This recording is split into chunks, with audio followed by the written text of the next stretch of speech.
আমরা শুনেছিলাম যে এই সরকার আসার পরে যে সিভিল সোসাইটির দাবির মুখে অন্তর্বর্তী সরকার আইপিএমপি, আপনারা জানেন যে পূর্বের যে আইপিএমপিটি রয়েছে যেটা যথেষ্ট ত্রুটিপূর্ণ বলে আমরা সমালোচনা করেছি, আপনারাও রিপোর্ট করেছেন এবং সেটি সংশোধনের উদ্যোগ নিয়েছে। কিন্তু সেটা নিয়ে যখনই সরকারকে আমরা জিজ্ঞাসা করেছি, আমরা তখনই শুনেছি যে হ্যাঁ, একটি কনসাল্টিং ফার্মকে দায়িত্ব দেওয়া হয়েছে, একজন কনসালটেন্টকে নিযুক্ত করা হয়েছে, এরকম ধরনের, এবং সেটা সরকারের অভ্যন্তরস্থ একটি একটি ইউনিট, রিসার্চ ইউনিট সে কাজটি করছে, এরকম ধরনের তথ্য উপাত্ত আমাদের কাছে এসছে। কিন্তু বিদ্যুৎ এবং জ্বালানি খাতের মহাপরিকল্পনা প্রণয়নের ক্ষেত্রে এই যে প্রক্রিয়াটা এবার আমরা দেখলাম, এটা আসলে পূর্বতন সরকারের যে ভুলের বৃত্তি সেটিরই আসলে পুনরাবৃত্তি আমরা দেখতে পেলাম। এবং সেটা হলো এই ব্যুরোক্রেসি নির্ভর আবার আরেকটি এই পরিকল্পনা প্রণয়নের চেষ্টা, এবং সেটাই একটা খসড়া এখন দাঁড়িয়েছে।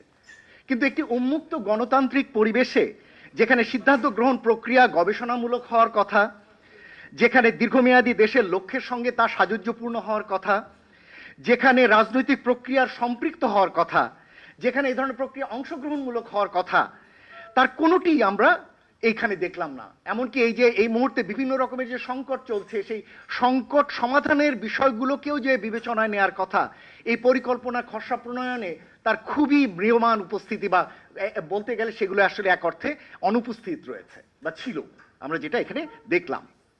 তাহলে প্রশ্ন হলো, অন্তর্বর্তী সরকার মাত্র 1 মাস সময়কালের আগে যখন তারা নির্বাচিত সরকারের কাছে ক্ষমতা হস্তান্তর করবেন, কেন তাড়াহুড়া করে এই মহাপরিকল্পনা প্রণয়নের উদ্যোগ?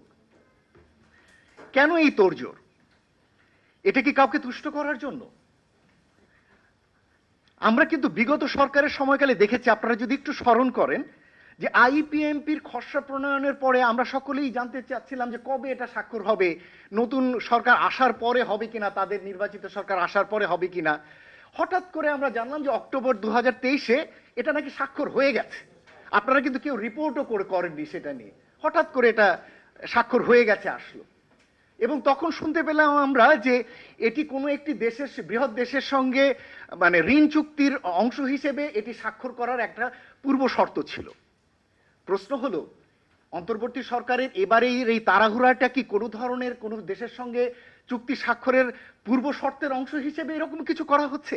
আমরা জানি না তা, কিন্তু এই প্রক্রিয়াটিতে আসলে হওয়ার কথা ছিল না। এবং আমাদের কাছে এই মহাপরিকল্পনার জন্য এত তাড়াহুড়ো নেই। কেন এত তাড়াহুড়া? এবং এই মহাপরিকল্পনার পুরোপুরি বাস্তবায়নের দায়িত্ব 1 মাস পরে যে নতুন নির্বাচিত সরকার আসছে তার উপরে পড়বে। তাহলে ওই সরকার এই পরিকল্পনাটিকে কিভাবে নেবেন? বিশেষত আমরা এই নতুন রাজনৈতিক সরকারগুলোর যে ইশতেহার, তারা অনেকটাই আমরা জেনেছি, শুনেছি, এবং আমাদের অনুষ্ঠানগুলোতে তারা তাদের ইশতেহার সম্পর্কে ইঙ্গিত দিয়েছেন। তার অনেকগুলোর সঙ্গেই এই পরিকল্পনার সাংঘর্ষিক অবস্থান রয়েছে। তাহলে নির্বাচিত সরকার যদি এসে এটিকে যদি না গ্রহণ করেন, তাহলে কি দাঁড়াবে? সুতরাং আমাদের কাছে মনে হয় যে এই ধরনের বিষয়গুলোকে মানে সরকারের উচিত, এখনো সময় আছে, যেহেতু এটি একটি খসড়া, আমরা মনে করি যে এখনো এটি বিবেচনা করার সুযোগ রয়েছে।